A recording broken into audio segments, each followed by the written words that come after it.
The Money Show with Stephen Grootes is brought to you by ABSA CIB, equipping you with efficient and secure cash management solutions for your business.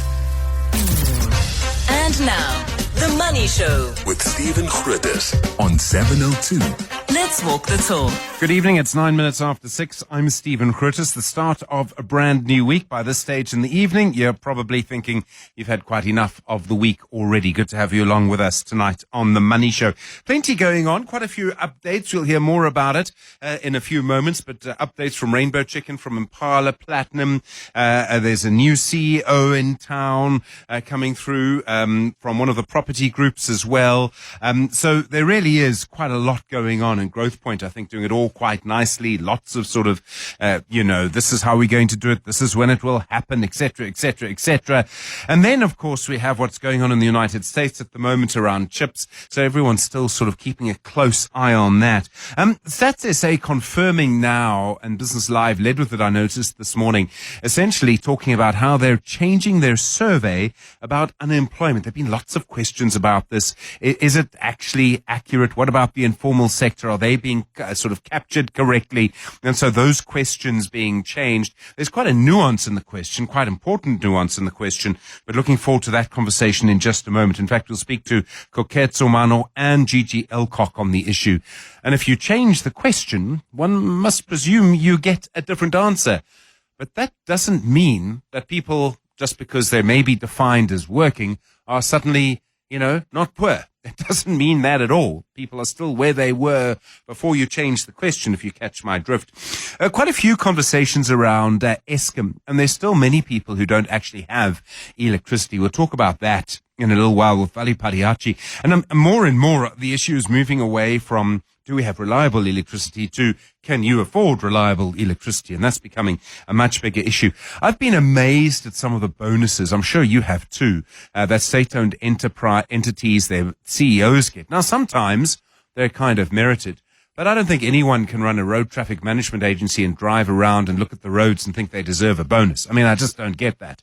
I realize they manage lots of things, but some of it is quite bizarre. I'm not sure if an SOE boss should even get a bonus. It's an SOE. It's a state-owned entity. You can't tie it to profit or something like that.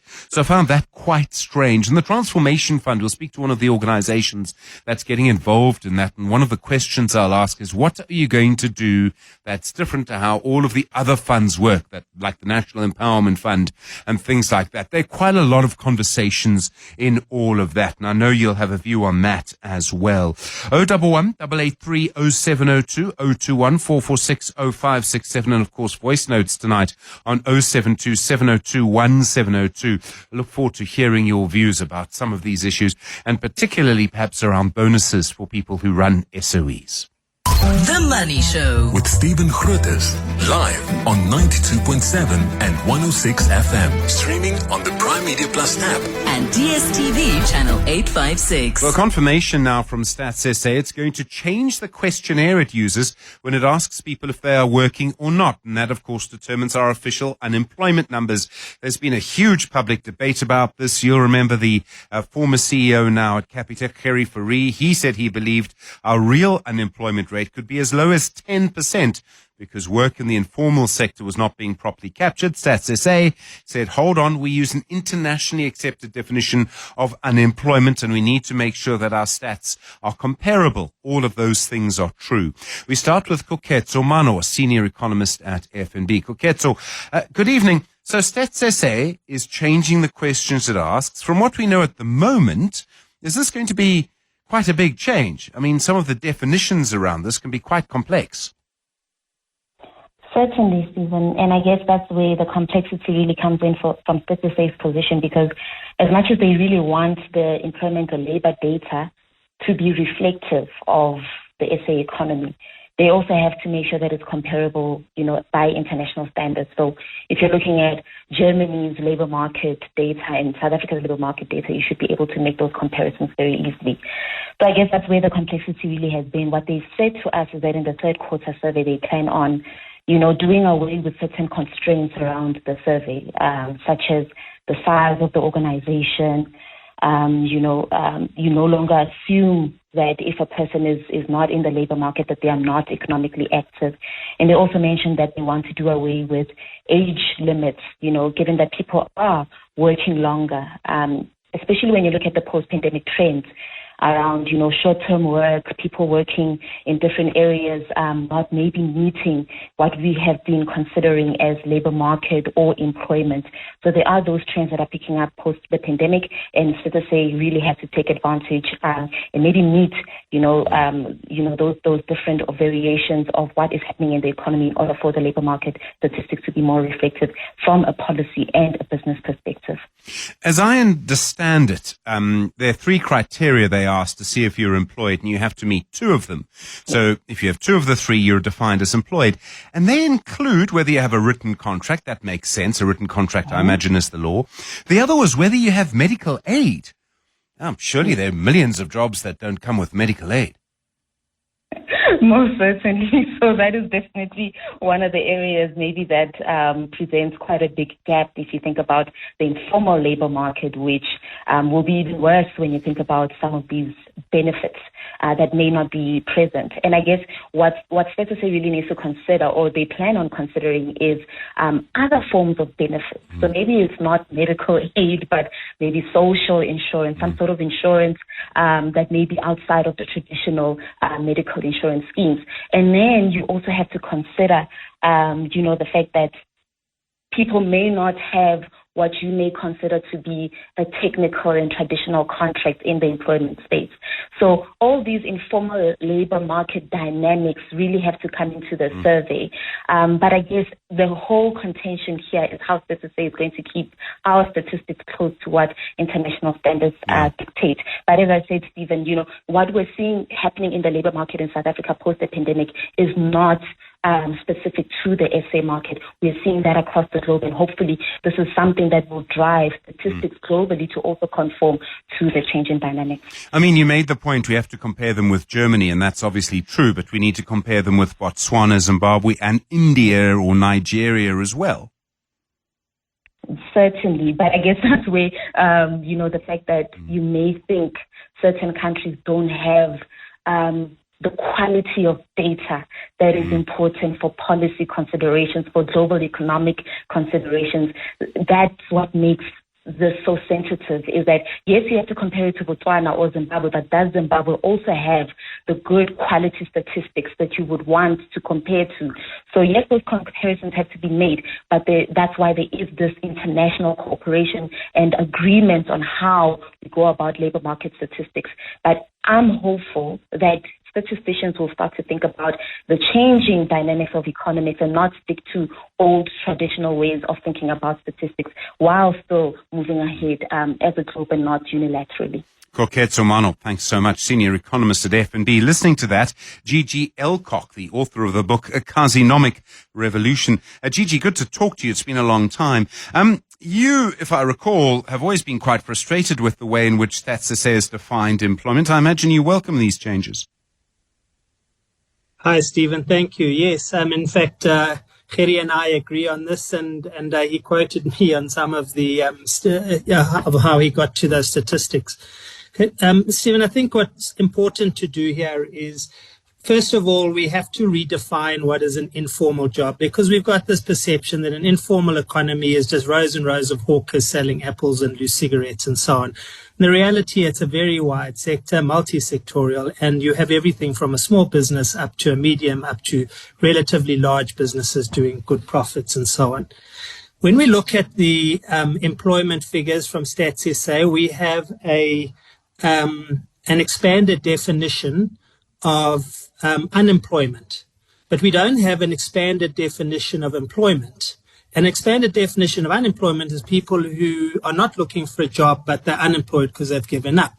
Equally, why don't we have an expanded definition of employment, which says these are people who are not looking for a job, And actually, maybe they haven't given up. Maybe they've actually got a very successful informal business. So we need to define that. We also need to define what is a job. And in some cases, a job could be a passive job. For argument's sake, there's a 30 billion rand sector of backroom rental, amaroom, as people call them, fairly sophisticated, fast-growing sector.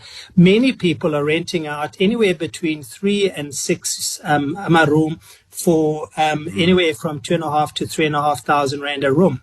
Now, so you're sitting at home and earning a passive income, and you're asked this question. You would say I'm unemployed, but that doesn't mean that you aren't earning an income. And so this revised definition, I think, is very important. And to your point, we can't compare ourselves to Germany or America or England or whatever unless we look at the gig economy. And equally within that, those formal economies, there's very large gig economy that's not measured. And, our informal economy in many ways looks like that. But we should really be looking at Mexico, Brazil, India, and so on and so forth in terms of understanding informality. And informality doesn't mean that people are in that because they cannot get a job. In the formal sector, many people prefer to be in that and actually leave the formal sector to go and run a business in this space. So, we might find, maybe Stats SA's changes don't go as far as perhaps you would like them to, but let's just say, because the questions that are being asked are changed, we're going to get a different number. And we may find that actually the new unemployment number we get is, for argument's sake, let's say 25% or 20%. And everyone's going to feel a lot better. But the people in the informal sector are still earning what they were earning before. People will have an income. It's often still quite precarious. It's often still quite small. What I'm saying is the argument about definitions matters, but people will be as poor as they were before the argument. Well, I don't agree, Stephen, because I think to a large extent, when we recognize, and again, Gerrie made this point as well, when we recognize the informal economy for its very nature and to what extent it's employing people and so on, we start structuring all sorts of things from municipal bylaws to economic policy, to support models and so on and so forth for the sector. If we pretend it's this precarious, as you say, sector, and we kind of go like, actually, they want to desperately get out of this informal space and get into a formal space, we do nothing about the informal space. If we, however, look at it as a dynamic sector that's employing thousands and tens of thousands of people, and we start looking at how do we go from startups to scale-ups, how do we go from small-scale businesses and move them from micro to small to medium, medium to large, and so on and so forth. And that becomes critical. I mean, if you look at the Western Cape government, the city of Cape Town, the mayor has recently announced completely new rezoning regulations which enable people to build up to 12 units of amaroom or back rooms without rezoning their property within the township suburb that they're in. Now, that's a perfect example. I mean, and I think that's wonderful. They're understanding that there's this micro rental sector, and they're making it easier for this informal micro rental sector to abide by bylaws. They're making it easier for them to formalize their businesses and grow their businesses. And this is critical. When we look at the informal sector as a space where there's opportunity to create jobs and so on and so forth, we start regulating, we invest in it, we resource it, and so on. And up till now, I think too many people are seeing it as this precarious subsistence or survivalist sector and not seeing it for what it really is, which is a very dynamic sector, or primarily actually small and medium businesses and not micro businesses. G G Alcock, I really appreciate the time. Thank you very much indeed. Author of the book, Kasinomic Revolution. WhatsApp Stephen on 072 702 1702. The Electricity Minister, Koketso Makgopa, in Parliament last week saying government wants to consider providing electricity to people who don't already have it as a rights-based obligation rather than just considering it as resolving an infrastructure backlog. Professor Vali Padiachi is a power and energy expert and a former executive manager of Eskom and a former senior executive at City Power. Vali, good to talk to you again. Do we know how many people in South Africa still don't actually have any kind of electricity at all? Good evening, Stephen, and thanks for inviting me to the show. Yes, from what's been reported and being closely involved with it, I think it's plus or minus 1.6 million people, Stephen. Although we are about 80% grid connected and about 10% non-grid connected. So it's doing quite well in that respect, but 1.6 million people are not connected, Stephen. I'm guessing that most of those people are probably in rural areas quite far from urban centres. I'm thinking maybe parts of the Northern Cape, KwaZulu-Natal, perhaps the Eastern Cape. Are there ways, has technology changed in a way that would allow us to provide them with electricity more easily? You would no longer perhaps have to be connected to the Eskom grid, but maybe a microgrid of some kind. Yes, I'm glad you asked the question. Microgrid is the quickest technology that would come to mind, and it's being used significantly north of our borders in Africa, so that's the quickest way. But what we want to be careful is that, and this is where Dr. Tracy Ledger makes the point, is when we use microgrids, we will make sure that we give them the same level of service that we give grid-connected people, which is part of the developmental agenda. But yes, microgrids is the quickest technology, Stephen. So they should be able to use this to power an electric stove. It's not just to charge phones, is what you mean? Yes. I mean, but there are World Bank norms. I'm involved in Africa extensively on the same subject matter, and there are World Bank norms that protects you from just giving them a light bulb and saying we are connected. Yeah. You've got to charge a phone, etc., cook, eat. Yeah. Eskom, we know, is under all sorts of financial pressure at the moment, and what I'm about to say may be considered heresy, but might it be worth government or someone getting the private sector to provide these microgrids rather than Eskom? Basically say, Eskom's got enough problems, let's find another way to finance this. No, I think Eskom will welcome that. I mean, even the municipalities, what we're saying now is that we welcome the private sector participation because they have the resources and means to do it, and as long as it's done on a proper regulatory framework, rules-based framework, we welcome that. In fact, I think since the creation of the NEARCOM, we're moving in that direction significantly, Stephen. The other issue is obviously the cost of electricity, and I'm sure you've heard me make this point. I think you've made this point too. There's no point in most people having electricity if most people can't afford it. And it really does feel that this is kind of where we are. Yes, absolutely. I mean, we call it energy poverty, where you can have a good connection into your home, but you can't use it because it's too expensive. And we're having that quite often now, where people at the lower LSMs are using that facility only for lighting and basic essentials and not for eating and cooking because they just can't afford it, Stephen. Vali Padiachi, thanks very much indeed. Power and energy expert, former executive manager at Eskom and a former senior executive at City Power in Joburg. The Money Show. The Markets. Tana Mongwe is a portfolio manager at Macro Solutions at the Old Mutual Investment Group. Tana, good evening. Quite a few updates today. Let's start with Ital Tile complaining that there are still just too many tiles on the market. Good evening, Stephen. Good evening to your listeners. Yes, Ital Tile, they own some of the well-known brands that we see like CTM and Top T. And interestingly, they've been having 3 very, very difficult years since the post-COVID housing renovation. But what they've really been challenged with is just the overcapacity in the tile market, excess competition from new entrants from the Chinese market in the SADC area. And yes, we just do have excess capacity, and you're seeing year on year the manufacturing division, even after restructurings, going through significant performance challenges. Too many tiles, not enough bathrooms. Rainbow Chickens, a big update for them. It really shows you how badly they were hit by avian influenza and by load shedding that they're now expecting a 200% increase in profit. Yeah, this is like a turnaround at play. 2023 was a horrible year for this company, and they've now unbundled from Martial, and they're having that turnaround, and they're restructuring the operations, and it's working. You're seeing some of the stuff that they're doing in-house efficiencies, etc.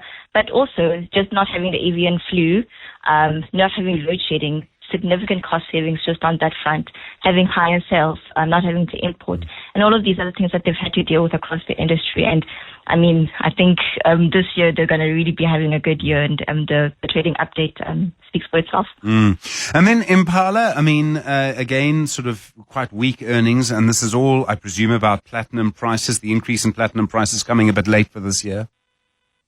Yep. So yeah, I mean, the market seemed to have been a little bit upset with their trading update, although I think it was preempted from the production update we saw last week, where we saw some production misses. And with mining, you know that when you've got a production miss, it's going to end up in higher input cost inflation on a unit cost level. So I think that's what we're seeing from an earnings point of view. And that is with, I think from three months now, very, very good platinum, rhodium, palladium prices. So I think they're having a tough year from a production point of view, and they just need to get some of those excess stocks sold into the market.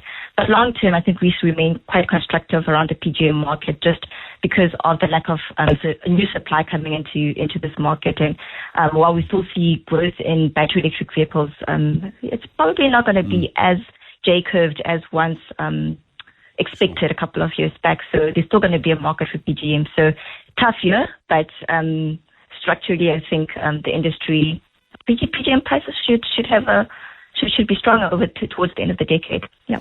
Tana Mongwe, thanks very much indeed. Portfolio manager at Macro Solutions at the Old Mutual Investment Group. Bringing the time on the Money Show to 6:30. Stephen Grootes Taking your calls on 011-883-0702. Let's go to Randburg in Joburg. Mqondisi, hi, good evening. We've been talking about, and we'll talk more about it, about SOE CEOs getting a bonus. Which way do you go on this? Sure, I'm very pro SOE CEOs getting a bonus. They have hands down the most consequential pieces of social infrastructure we have. I mean, you know that the South African Reserve Bank has got that massive calculation on how much load shedding causes costs the country every time it goes off. You really want competition for that top job. You want everyone on the JSE looking left every time the HR director posts on LinkedIn for the Eskom CEO job. It cannot be, and not only that, water services, rail and transport services. We can't have people who earn essentially senior management salaries at private institutions going for top jobs. Now, ever so often, lightning does strike and we get really good candidates, but competition is a blunt instrument. But boy, do we need to use it for the things that affect us all. I mean, water's a life and death situation. I mean, if you're not got the brightest, literally the brightest work on that problem, I'm not sure what your capital allocation is like. So I couldn't think of a better restructure of how we use our, taxpayer money to invest in the intellectual capital we need to get out of some of the messes we're in. So I mean, I completely agree with everything you've said, Mqondisi, but what I also see is people who, from the only way that I can assess them, which is what I see around me, clearly aren't doing a good job, and they always seem to get bonuses, and that I just don't get. So maybe the problem isn't the idea of a bonus, the problem is how we assess whether they're worth it. Sure. So there's two things there. Clearly, everywhere, a bonus should be, kind of work dependent. Yeah. And you should have done something demonstrable to demand it. So, that's very, very clear. Yeah. But on the other side of the spectrum, we also want to make sure that we're not relegating one of the few levers we have, which is, the best intellectual capital, to work for taxpayers. It's the right way around when the people who can't provide services for themselves getting the brightest possible person to do it. Yeah. You know what I mean? In a private sense, you can bounce around from here to here. But, so I really think that it's something that we need to restructure. We shouldn't give it out wantonly, obviously, but, I couldn't be more pro the idea. Thanks very much indeed. Mqondisi, really appreciate it. All right, on the line there from Randburg. Voice notes coming through this evening as well on 072-702-1702. If you're saying that you don't want bonuses for public servants or state-owned enterprise employees, how do you expect to attract the best in the public sector. Yeah, no, it's an interesting point. Also, the other conversation we've been having tonight is about employment and informal employment, the questions that Stats SA ask. Hi, Stephen. It's Nora here in Heidelberg. I've also been interested to know why, when they do the stats, they say they start from 15-year-olds. Under our law, 15 to 18, to 17 maybe, are not supposed to be working. And also at 18, they're school. Until maybe 25, they're at university. So why are they counting like that? I also don't understand that. Thank you very much. Bye. Yeah, Nora, that's actually an interesting point, because legally the only time you're supposed to work now is 18. It wasn't 18 when I was growing up. It was 16, I think. And then it changed. So, Nora, you asked such an interesting point. Thank you. The Money Show With Stephen Grootes, live on 92.7 and 106 FM. Streaming on the Prime Media Plus app. and DSTV channel 856. Well, you heard an interesting point from Mkhandisi a few moments ago. He's calling from Randburg, and I don't know if you agree with him. I'm sure you have a view one way or another. If we don't pay bonuses to people who run state-owned entities, we won't get the best people. Andrew Woodburn's the managing director at Amrop Woodburn Man. Andrew, thanks for coming in. Do appreciate it. Good evening. I suppose the question is, how do performance bonuses and SOEs work? It seems to be a little bit more complicated, perhaps, than how it works for a listed company, for example. Well, good evening, Stephen, and to the listeners. Wonderful to be here again with you today. 100% is when you have a company like a state-owned entity that's agenda sometimes is in the public best interest. How do you measure that? Is it a political agenda to generate votes? Is it an output that we can measure appropriately? You know, are we going to count all the potholes in Johannesburg and then determine how many were filled in the period of time? Because that's a good output. Or, like our good friend Mr. Kisvet at SARS, did he collect N trillion rand? And if he hit the target or exceeded it, then should he be rewarded for overachievement? And in the private sector, of course, that's well understood. Because if you're in a listed entity, Mr. CEO or CFO, as a fiduciary director, your, what they call emoluments or pay, is listed in the annual report. So we know what your profits looks like. We know what your balance sheet looks like. We know if you've increased production, if you're talking about a mine, or if you've increased plastic bottles, if you're talking about an industrial, or if you've increased home loans, if you're a bank. And then the executive would be rewarded alongside the shareholders. But when we transition across the fence to the SOEs, it's a whole different kettle of fish. So, for example, take the CEO of the Civil Aviation Authority, just an example. If there are no plane crashes in a year, you might think, well, tick. If you went too far and there are no plane crashes in a year because you wouldn't let anyone fly, well, then you haven't done your job. Not quite the delivery you were after. Yes. So this is where the concept of independent boards come in. And it's well practiced and defined by both the JSE, marketplaces around the world, the Companies Act in law, and what a fiduciary director's responsibilities are. And ironically, they cannot actually take part in themselves getting reward. So they have to be truly independent. And this is one of the failures of our SOEs, that the boards are appointed by their political principles. And you may call that, at worst, cadre deployment, or you may call that, at best, technical experts who understand the mandate of the SOE.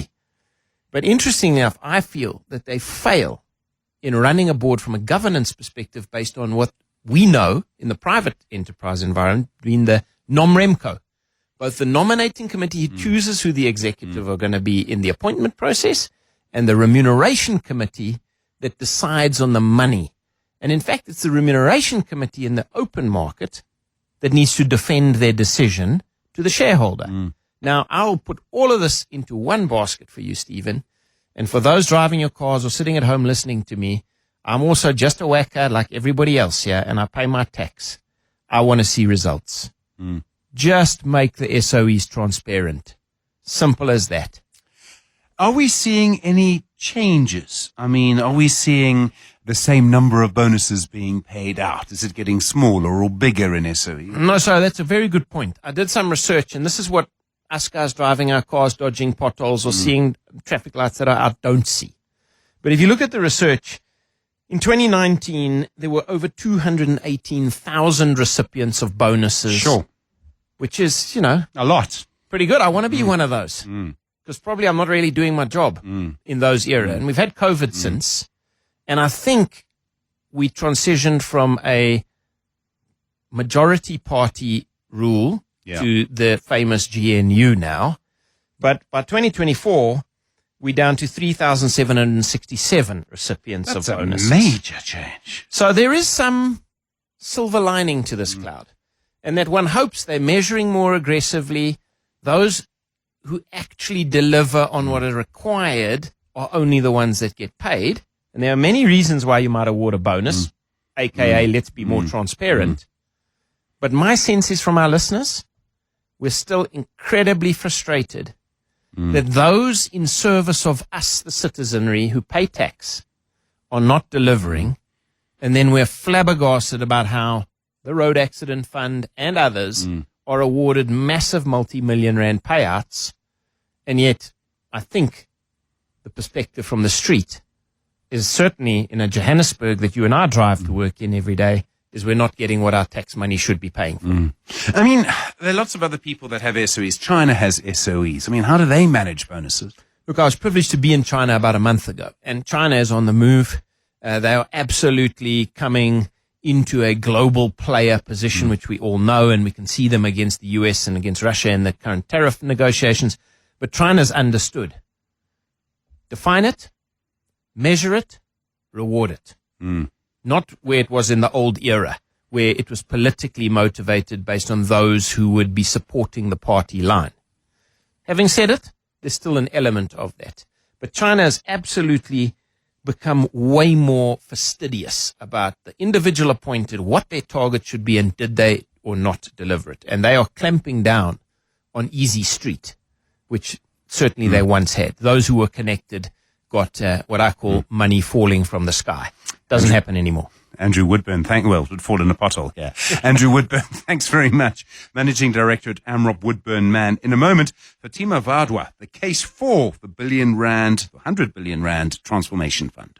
702 with Stephen Grootes. Email him on stephen@702.co.za. Well, I'm sure you have a view on the Transformation Fund. You'll have heard the DTIC Minister Parks Tau very, very much in favor of the fund. And the investment manager 274, they're saying they're working with the DIC to support the fund.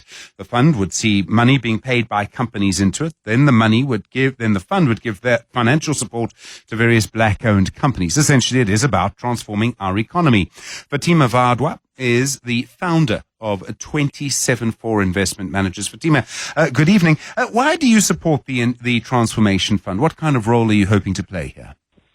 Hi, Stephen. Thanks for having me. I think the reason, I was very critical of the Transformation Fund concept document when it first came out in March this year. But subsequent to that, having a look at the data and having a look at the success of the fact that historical programs such as enterprise supply development, skills development, etc., which are key elements of the BBBE codes, if we look at the output of whether those initiatives have been successful, in fact, they haven't been successful. And we've channeled huge amounts of capital towards those programs. In the last 4 years, South African corporates as well as government departments have spent in excess of 120 billion rands in ESD programs, 180 billion rands in skills development programs, and we are not getting our bang for our buck. We're spending all this money, but we're not seeing the output. And, if we have to think about, for example, how the Solidarity Fund was put together with an alignment between the public sector and the private sector, we could achieve something similar when it comes to enterprise supply development, equity equivalent programs, etc., because we need to achieve better outcomes. Sure. Sorry to interrupt. Yeah. So then how will this fund achieve a better outcome? In other words, I suppose what I'm really asking is, what is this fund going to do differently? And it can't be about the money that's coming in. It's got to be what it does with the money. Absolutely. So I think one of the big concerns that have been raised in the comment stage of the concept document is transparency, oversight, corporate governance, and whether implementation is going to be done properly. And I think that's really where the private sector can work together with government to ensure that all of those issues are being addressed, particularly where private sector funds such as venture capital funds, private equity funds, private credit funds, etc., can tap into being an implementation partner of the Transformation Fund, which is going to be housed within the National Empowerment Fund, who are sponsoring the establishment and of the Transformation Fund.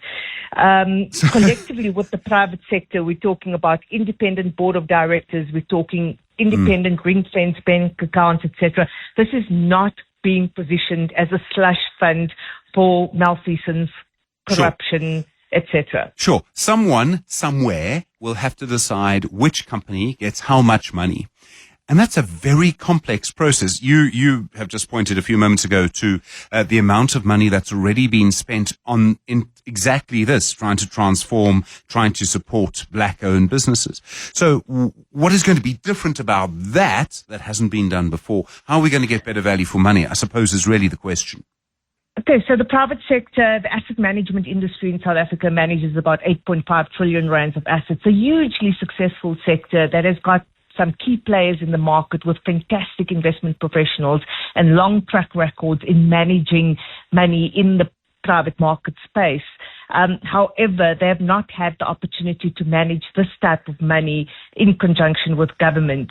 And I think this is really an opportunity of bringing together skills and experience together with capital to achieve better outcomes. And we talk about partnerships all the time. And, we're pushing for partnership between the private sector and the public sector. Okay. And this really provides that opportunity. So you think they would make better funding decisions? I think so. And we could be able to channel capital towards parts of the economy and key priority sectors focused on job creation. I mean, there are, the rural areas, township areas, etc., have not been given the opportunity of the type of funding that other sectors of the economy get. And I think accessibility, technical support, productive sectors, etc., are really going to be the beneficiaries of this fund. You say you were opposed to it and you've changed your mind. I'm sure you know there are a lot of other minds still to change. Absolutely. Fatima, thank you. Fatima Vada is the founder of 274 Investment Managers. In a moment, more about Eskom and electricity trading. Also, how you make money by color. It's just gone 7 o'clock. The Money Show with Stephen Grootes is brought to you by Absa CIB, equipping you with efficient and secure cash management solutions for your business. And now, The Money Show with Stephen Grootes on 702. Let's walk the talk. 8 after 7, good evening. I'm Stephen Grootes. Lots to come. We'll talk more about electricity and the sort of trading issues and how Eskom sees the world. Really quite bizarre. Quite looking forward to your book review tonight. A regular person who comes to review books, Bronwyn Williams, will be here, but we'll be speaking to her, in fact, as an author. It's her book. Looking forward to that. It is about AI, basically how to survive the AI apocalypse. He kind of had me at apocalypse, I must just say. A guide for solutionists. It really does explain, I think, how many of us feel about AI, and some of the slop that you get is just nonsense. And then you hear someone like Gayton McKenzie claiming that his tweets that he had thought everyone had forgotten about are AI. Huh? I think they're the fault of Gayton McKenzie, not AI. There can be no other way to explain it. From 7:30, Lisa Taylor has crafted the most astonishing career through her knowledge of color. I'm really not making this up. I'm not talking about someone who's an artist. She's actually gone and helped people work out color palettes, the national standards. You need a convention for color because orange may be orange to you, but is not orange to me. I mean, I wouldn't know the difference, frankly. I'm married to someone who would. And that, I find it absolutely fascinating. Looking forward to that conversation from 7:30 this evening. 702. Stephen is on X at at Stephen Grootes. I know you'll have a view about this. Edward Kieswetter, the SARS commissioner, it emerged today that on Friday he sent an email to SARS, this was in Business Live, essentially saying that he will be stepping down in April, and he sort of reconfirmed that, I think. You know, of course, that he did a term, really fixed SARS, has done the most amazing job, was asked to stay on for another 2 years. And what he's basically done is confirmed that this will be the end of it. I want to say a couple of things about this. The first is that SARS, and what I would call the rebuilding or reform of SARS, is much more important than just the fact that it works, because it shows you that government can work. That's the really important lesson to get from this, that there's no reason that it cannot work, that it mustn't work, that government, is always difficult. SARS works. I mean, it works, okay? I don't like paying my tax. I'm sure you don't either, but it works. And that really is important. The second thing, and this is because of him, largely, and while obviously he's not the only person, it really does matter that he has been the person in charge of SARS during this time. So that's one important thing.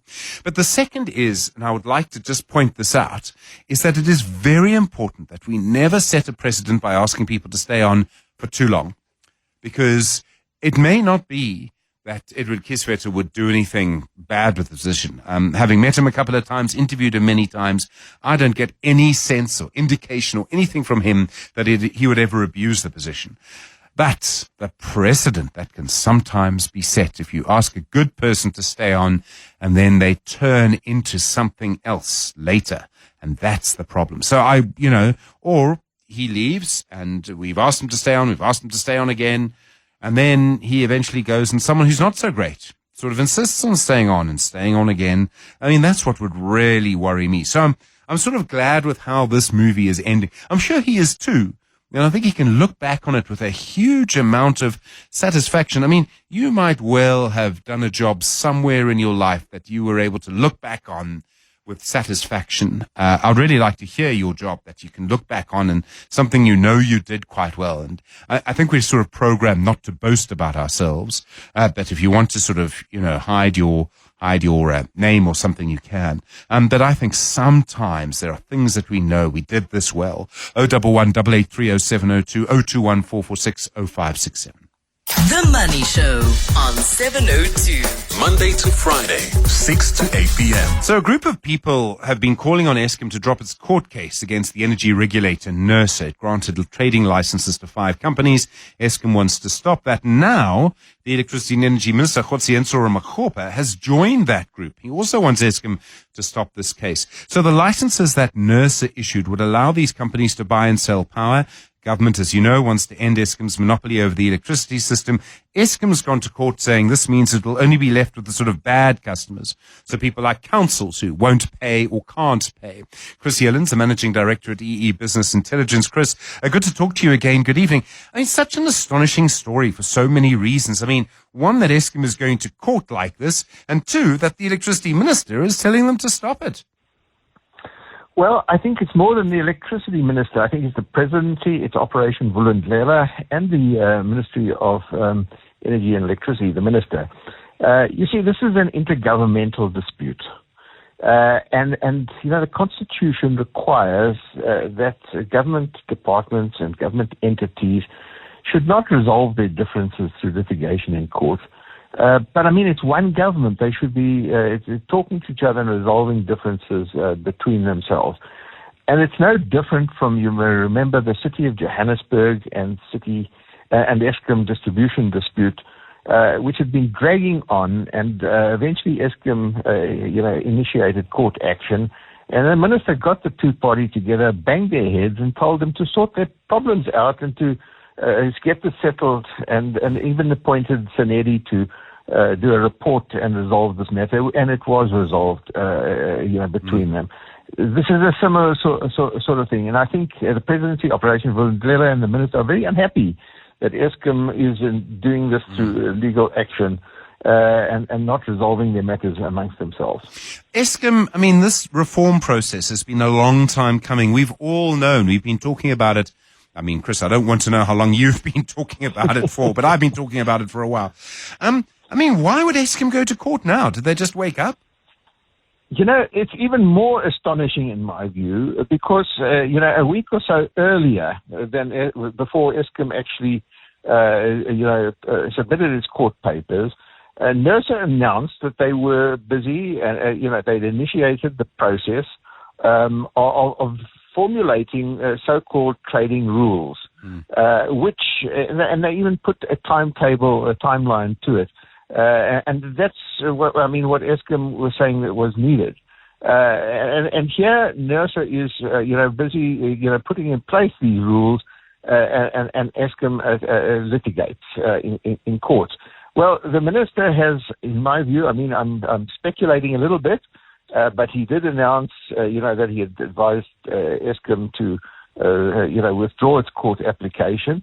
And at the same time, NERSA actually announced that the process of doing these trading rules will be reduced from 1 year down to 6 months and even to 3 months.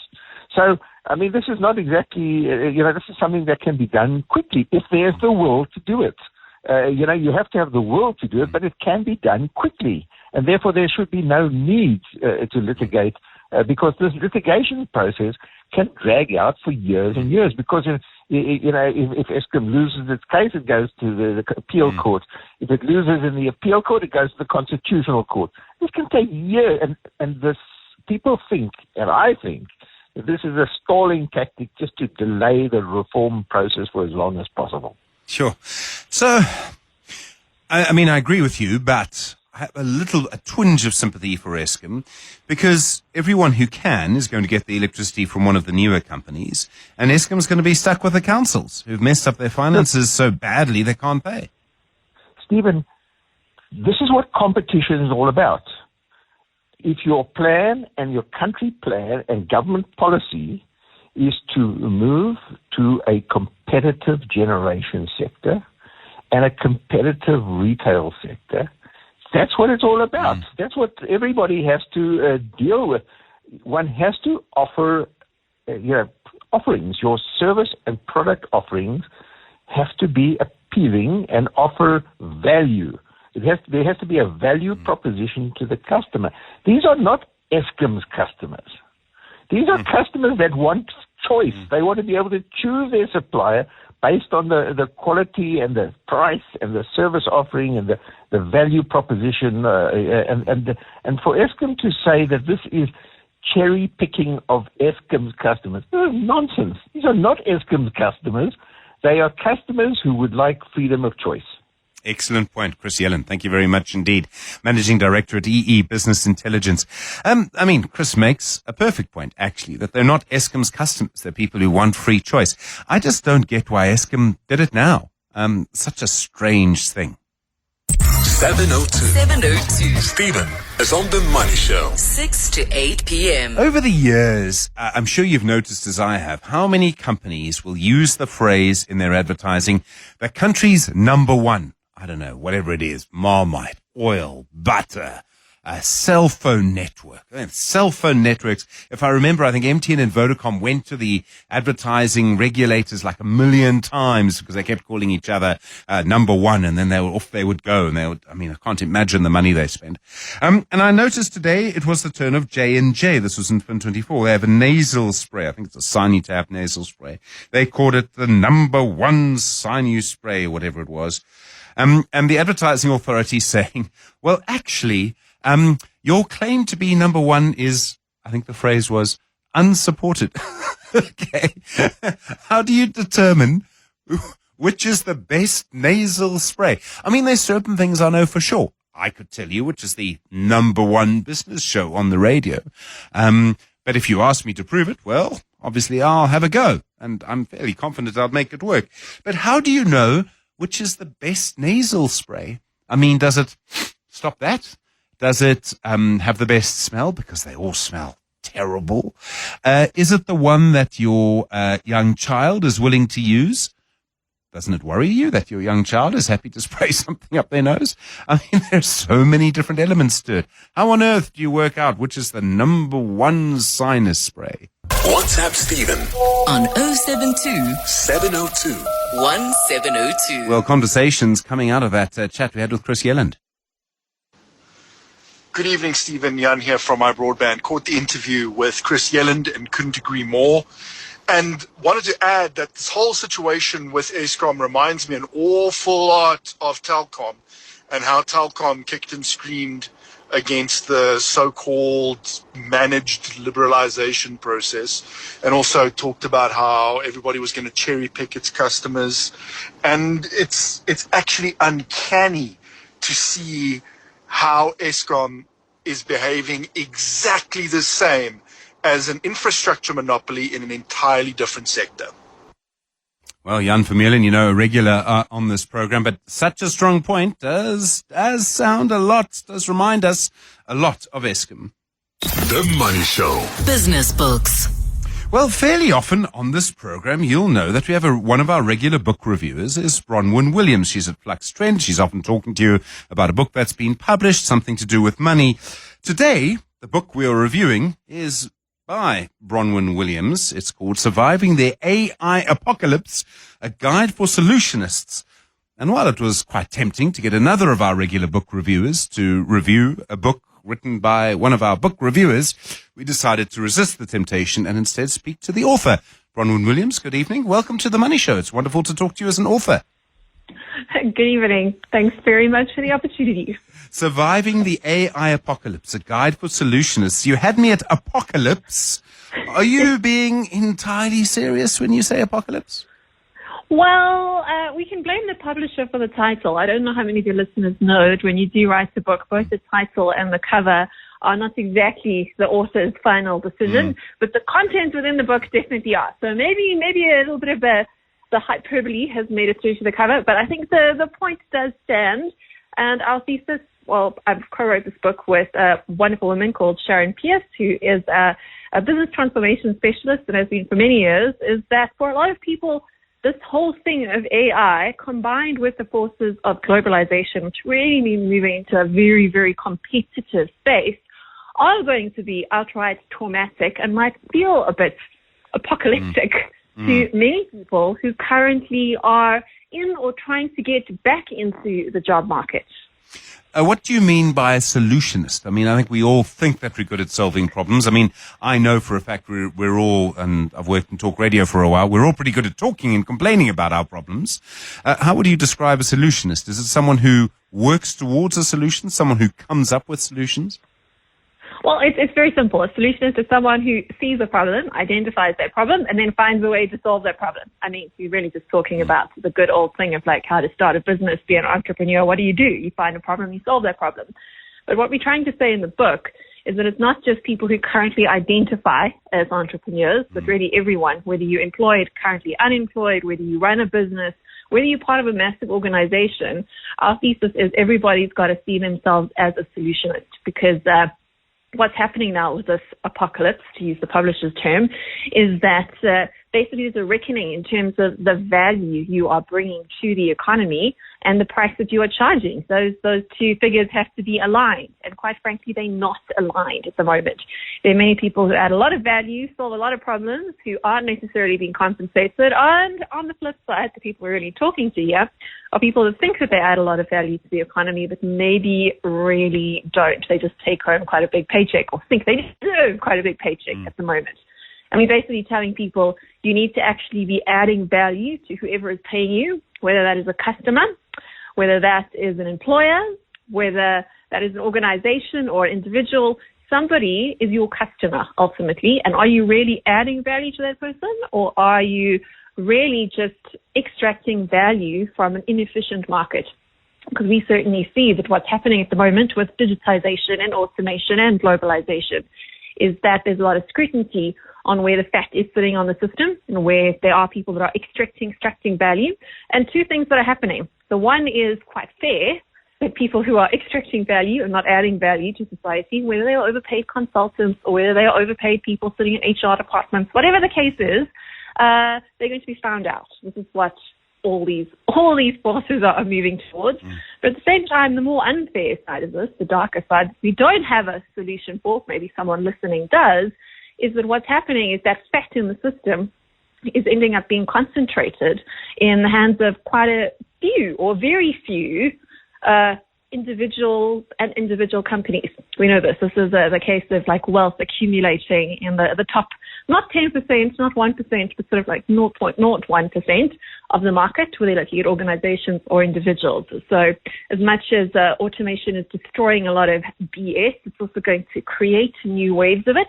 But for us, those of us who are part of the trading class, who have to negotiate in order to justify our paycheck or our place in the market, the pressure is on.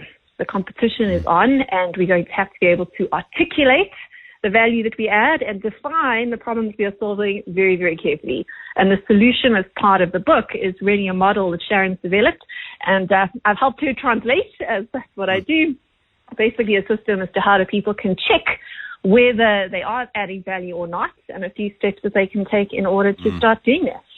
So I think there is a sense, and I think your publisher is using this, there is a sense that literally it's the end of the world as we know it, and I'm supposed to feel fine, but I don't.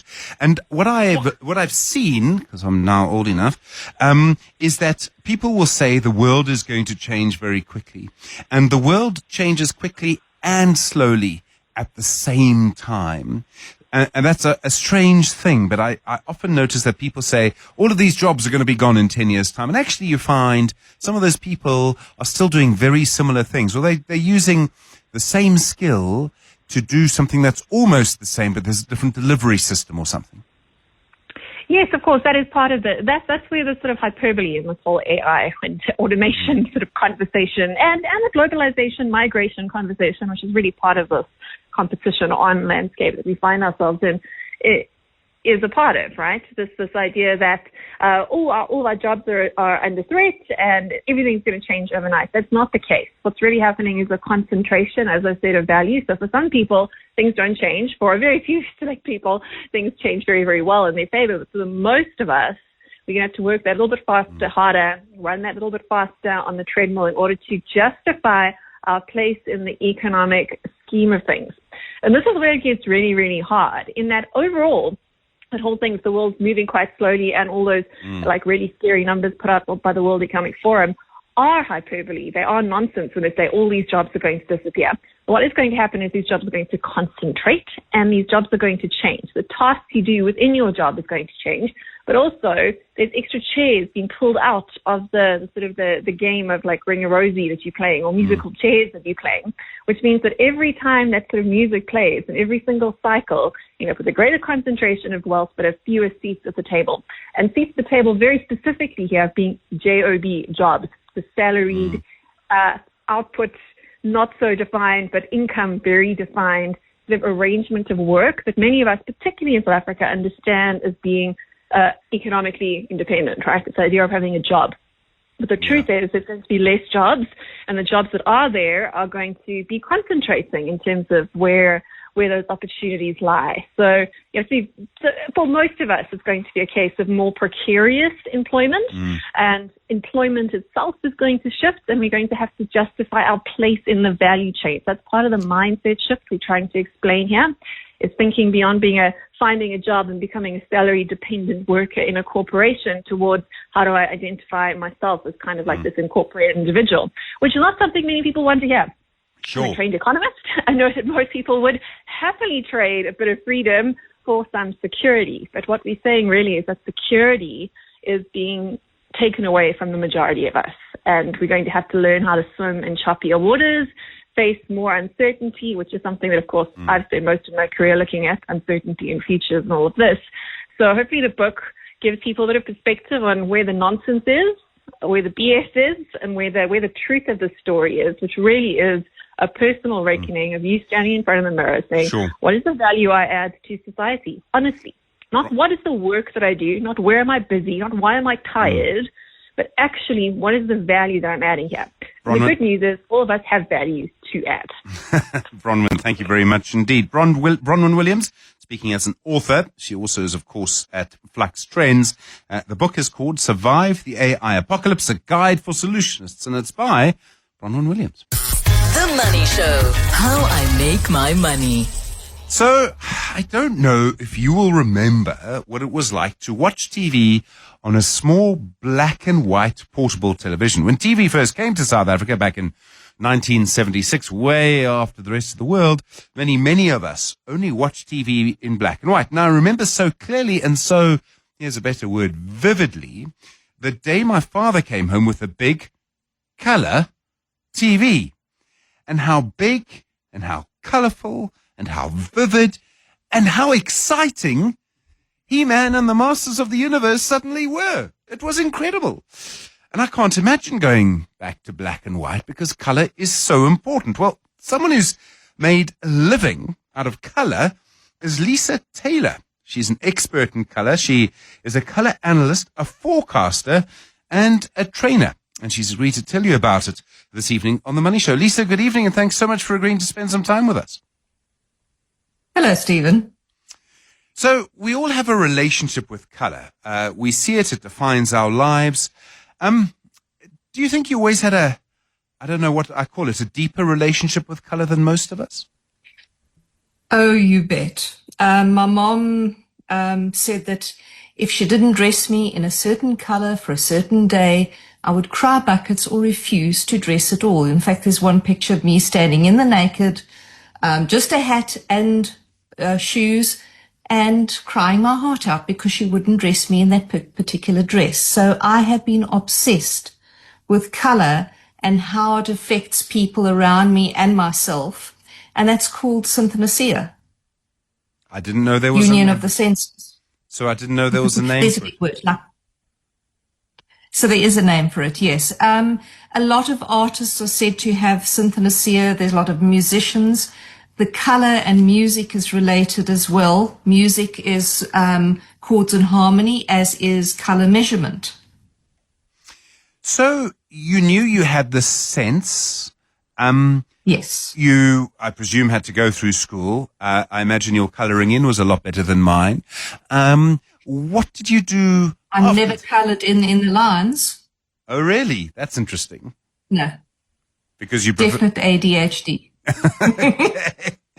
So you know you have this. I don't know. Do you see it as a gift? Sometimes, most times, I see it as a gift. Sometimes it's not so much. Yeah, sometimes it can because color is kind of overwhelming unless you learn to switch it off or filter it out. So how do you then develop? I'm sorry to interrupt. How do you then develop an interest in it? I mean, do you study art? Do you do something else? Do you just start to make a living? Where do you go from school is what I'm asking. Well, I went from school into architecture. I was the first intake of the Wits Technikon B.Tech course in architecture, which kind of gives my age away mentioning Wits Technikon and B.Tech, and qualified. My bursary, I was the last person to get a bursary with Anglo-American, and I worked in architecture, but I tended to job hop because as soon as I learned everything about hospital design or housing design, I would move on to the next practice. And in the 80s, that wasn't such a good thing on your CV. So every 18 months, hopping from job to job, I then decided to go into marketing because I can talk a hind leg of a donkey. Worked first off a steel company, roofing, the major roofing people, and then on to paint, which was awesome because I got to do color. And then I was headhunted by a granite company and spent another 3 years traveling the world with that. But my first love was always coming back to me. And I was hunting then the internet, trying to find out about this ability of mine with color and synesthesia, which I didn't know at that time existed.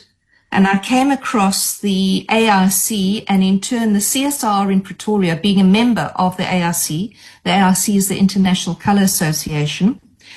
I went to the metrology laboratory. Boy, that's a difficult word to say. And it was like two people coming together. Yeah, I was this metrologist who's a colour scientist, and me, semi-architect, marketer, And we came together and we literally went, blah, blah, blah, blah. And she said, oh, by the way, we want to make NCS, and she touched the NCS Atlas. We want to make this the national standard because the Defence Force, who holds the heraldry of the country, I don't know whether you know that, that's the whole concept of defending the flag. They own the heraldry. They said our new flag, the 6 colours, the only flag in the world with so many different colours, it's very difficult to reproduce, so we want to make NCS the national standard. I, in turn, thought, an opportunity for business. I approached NCS, this was 1997, and for the next 2 years, I kept nagging them, saying, please let me be your distributor. And they referred to me as this mad woman from Africa. Eventually, in 1999, the MD came out to South Africa, and him and I went around a lot of paint manufacturers, and I started my business. And that's kind of, yeah. So basically what you were doing is you were categorizing colors, right? So you measuring color. Okay, so you get white, off-white, cream. I mean, would those be examples of what to me might be white, but to you are 3 different things? No, what you get is 6 elementary colors, white and black at the top and the bottom, and then the 4 elementary colors of yellow, red, blue, and green. And with those 6 elementary colors, you can actually measure the 10 million colors the human eye can see. And give a value and communicate that across the world. Can your eye and my eye, despite the fact that I have no understanding of color, I'm married to someone who has a deep understanding of color, and I do feel for her, but do both of our eyes see the same number of colors, even though your brain clearly interacts with it very differently to mine?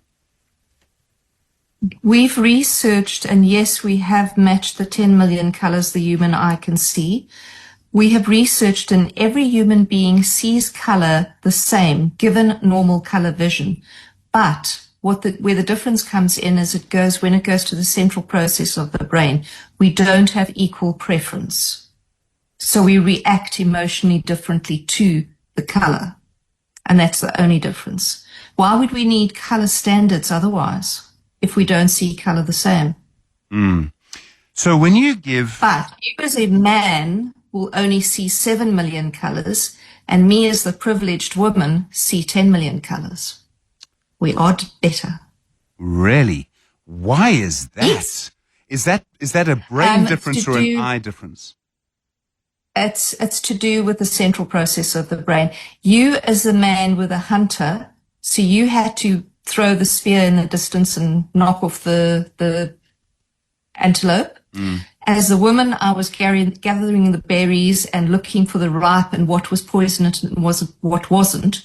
So I had to come up with seeing differences in color, whereas you had to see in distance. And that's the only reason. But the woman carries the color defect gene, so we pass it on to our sons. Sure. I had no idea about any of that. Okay, so I just want to do one of my color courses. Be wasted money on me. Can I just want to go back a little bit. So the 10 million colors, I would imagine coming up with 10 million names for colors might take a little while. So I presume we use a numbering system for this? Numbering system only. So for instance, a red that I think your glasses, that would be defined as S1560 red 20% blue. Right. So that gives a value. So that's 15% blackness, 60% chromaticness, and it's red 20% blue. Okay. You're going to have to explain blackness and chromaticness to me now. Okay. Blackness is the percentage of how much blackness is in the color, and chromaticness is the resemblance to the 4 elementary colors of either yellow, red, blue, or green. Okay. And when you see a color, with your sort of sense of it, do you know what number it is, or is that asking too much? I mean, that must be asking too much. Normally, most people, even with training, would still need a standard, would still need an instrument, because we have spectrophotometers, we have color readers, and we have color atlases and standards. But I can, to a certain extent, I'd still have to check myself. It's impossible to have the value and the numbering system in your mind of 10 million colors.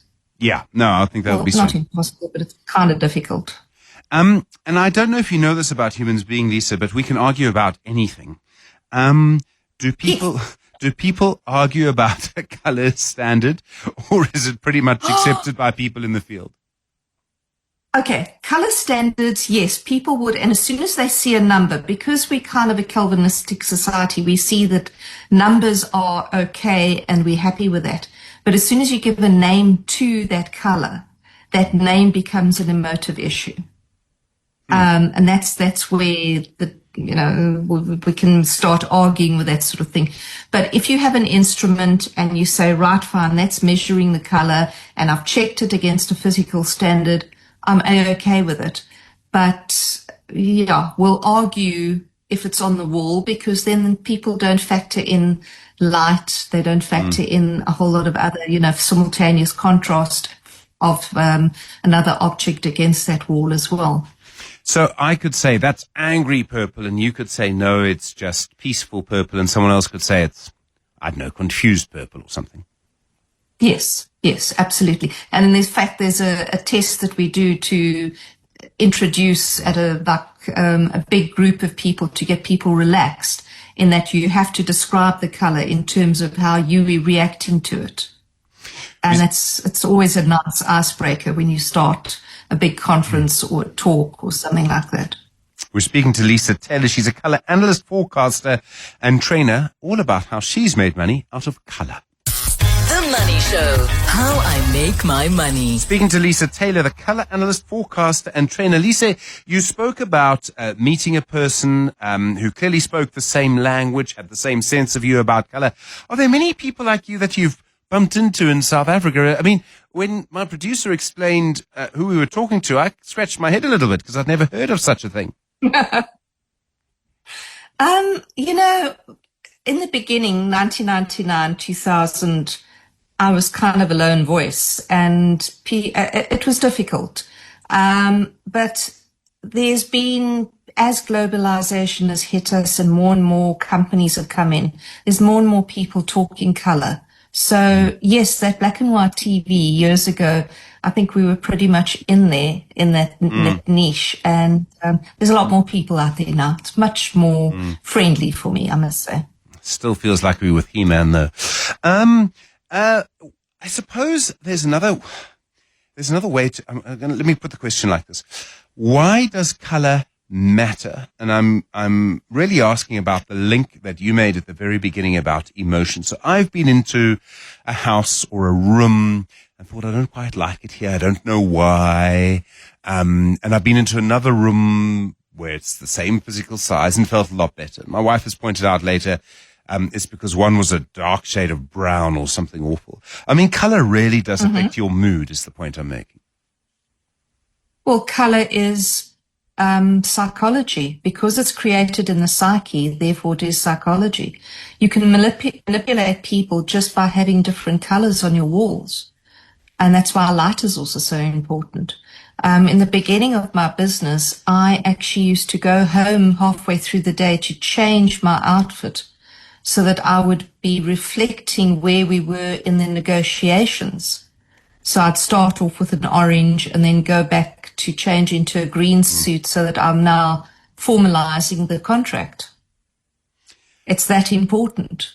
And I would also make sure that I talk to the MD's PA as I walk in and say, gosh, you've got all these beige walls around you. Do you suffer from a lot of migraines or headaches? And they go, oh, yes, golly, yeah, I really do. And my business card is a red card. And I say, just put this at eye level in front of you and watch your headaches disappear.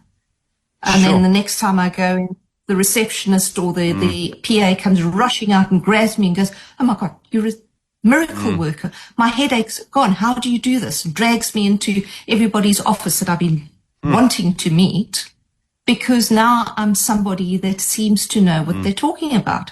And meanwhile, all I've offered her is a little focus on the beige walls that we have around us. And now, obviously, the popular grey, which is also happening. There's lack of colour, so they're not being stimulated. And you mentioned red, and we all know that red grabs your attention, but I sometimes feel I'm surrounded by so much red as a result of that. I actually wonder if we can suffer from red exhaustion sometimes. It just loses its power. Absolutely. Absolutely. We've done research which was presented at a conference in Thailand in 2014, where subjects were put in a red room and then asked when the thermometer was turned down, when they felt cold, and then put in a blue room and asked the same question. And in a red room, they would say, I'm warm, I'm fine, but I'm not entirely happy. In the blue room, they'd be freezing cold in a very short space of time. So there's a big difference in perception. There's also a big difference in the way your heart rate goes up in a red room. Sure. You should never have red at a checkout counter, because people will not buy the product. They will go away, because stepping over and making a decision in a red room is not a good idea. I mean, you mentioned designing hospitals. I would like to think someone who's designing a hospital where recovery and psychology of that is so important, that someone's taking all of this into consideration. Well, I have produced a whole paper on that, that actually gives architects and hospital designers the all the information on that. Did you know that orange is in fact a pain reliever? People, if you put a orange board at the foot of a bed, people will ask for pain reliever a lot less than they do surrounded with other colors. Sure. That's astonishing. One of your descriptions of yourself is as a color forecaster. Are you forecasting color? Are you forecasting trends, or are you forecasting how people will react to it? I'm forecasting what colors will be fashionable in the next year. We can, with limitations in global events, forecast what colors will work in 7 years' time. How? It's a whole psyche. It's a collective psyche. Will you predict to me, for instance, I go shopping and I notice on sales what people are picking up and then putting down again and shaking their heads because they're saying, I don't want that color for now. And I will then say, okay, fine, that color's not going to work for this year. But it's a collective consciousness that we've, a psychologist in Salzburg has done this whole thing where it goes in a 6 to 7 year cycle, renewable every 21 years. So we go through a phase of colorful, bright, then we go into a gray phase with one color, a bright color, then we go into a darkening phase, and then we go into pale colors with one slight bright color. We're currently in a very brown phase due to the economy and tariffs. Lisa, it's been wonderful to talk to you. I've learned so much. I think you've made me and many other people look at the world in a completely different way. I really do appreciate it. Lisa Taylor is a color analyst, a forecaster, and a trainer. If you're feeling a little bit sore, maybe you need a little bit more orange in your life. Lisa, thank you so much. Thanks, Stephen. The Money Show with Stephen Grootes is brought to you by Absa CIB, equipping you with efficient and secure cash management solutions for your business. Well, after all of that, the Dow Jones is in the red tonight. It's down 0.39%, the Nasdaq up 0.15%, and the S&P really flats up 0.02 at the moment.